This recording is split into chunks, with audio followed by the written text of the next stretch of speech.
Bol som minule tak trochu zaskočený, prekvapený jedným pánom, lebo zdá sa, že aj my sa asi hráme na takých múdrych, ako sa hrajú niektorí kolegovia v Čechách, že prezentuje nejaké výrobky, ktoré ponúka v oblasti fotovoltiky, baterky, BMS kameniče a je tak presvedčený bezchybnosťou toho, čo robí, že nevidí hovno na topánke, jak mne sa minule stalo.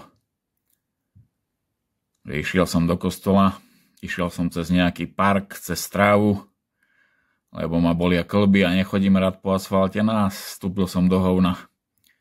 Takto som prišiel do kostola, pozerám, nejak ľudia odo mňa idú preč. Na chóre si myslím, čo za fras. Však aj teraz som si dosušil vlasy fénom. Sice používam smradľavý šampón na psoriázu, ale predsa to nemôže tak smrdieť. No a potom, jak som prišiel domov, som pochopil, čo to smrdelo. To nebol šampón, ale hovno na topánke. No ale nie o tom som chcel hovoriť,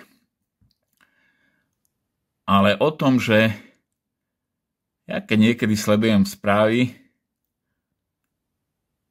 napríklad Slovenský rozhlas, Slovenskú televíziu alebo nejaké iné, tak ako si sa hráme na to, že máme na Slovensku na všetko riešenia, všetko máme dokonalé, jak tí bratia Česi, všetko je chytré, smart, len má to kopu softverových chýb, že? No a u nás je to podobne. Pozrite sa, koľko máte vecí v správach. Toto sa stalo, také nešťastie, zrazili sa vlaky, zrazili sa električky, zrazili sa auta na križovatke, niekto vyletel do ľudí niekde na chodníku autom, alebo neviem, čo sa stalo. Tak dokedy toto budeme trpieť?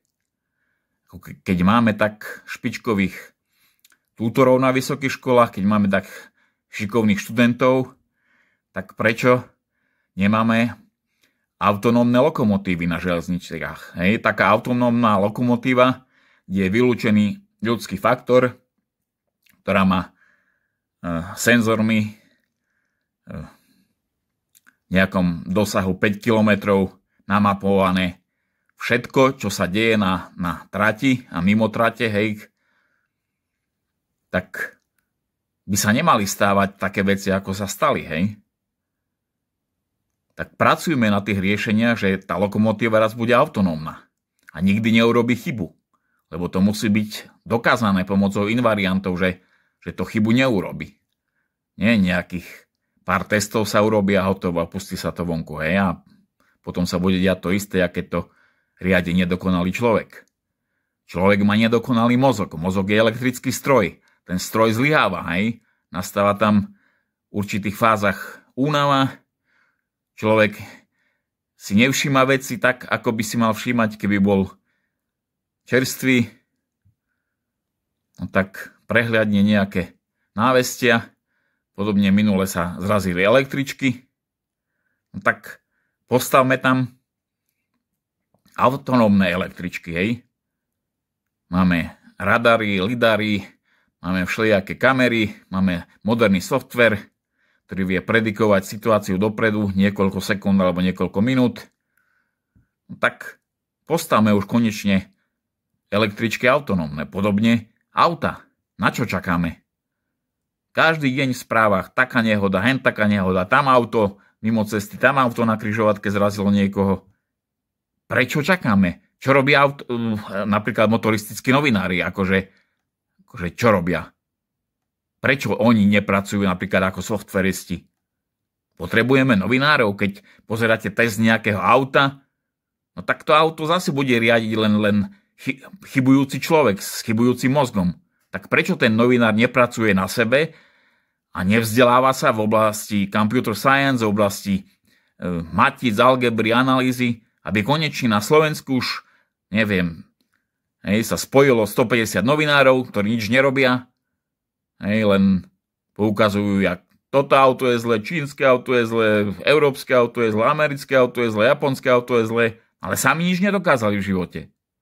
No tak tí novinári konečne nech idú na univerzitu, nech tam si odkrútia 6 rokov, potom ďalších 5 rokov PhD, ďalších 5 rokov PhD a konečne nech už máme autonómne auta, hej, a nebudeme mať čo kritizovať.